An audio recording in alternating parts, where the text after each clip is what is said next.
मी अरुण घोडके. शिवचिंतन.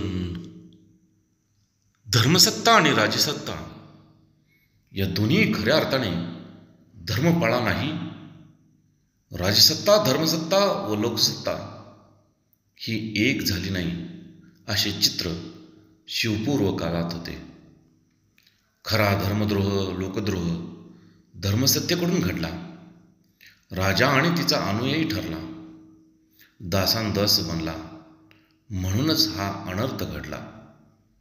कारण दोन्ही लोकांना या दोन्ही महासत्ताबद्दल प्रेम, आपुलकी, जिव्हाळा वाटत नव्हता. तसे वाटण्याचे काहीही कारण नव्हते.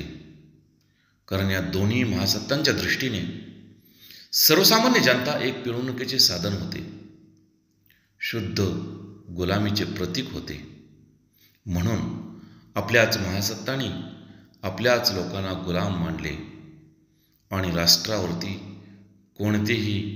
कोणाचेही राज्य आले तरी आपली अवस्था अशीच राहणार, आपल्याला गुलामगिरीचीच वागणूक मिळणार, अशी धारणा सर्वसामान्य गोरगरीब रयतेची झाली.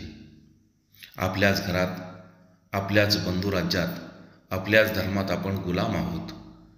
हे राज्य कोणाचे, धर्म कोणाचा, देश कोणाचा, परकीय वाईट हे खरे, पण त्यापेक्षा आपले लोक वाईट, अशीच धारणा तत्कालीन परिस्थितीमध्ये शिवपूर्व काळात झाली होती. हे सारे बदलण्याचे श्रेय स्वराज्यामध्ये शिवछत्रपतींनी केले. बहुत काय बोलणे.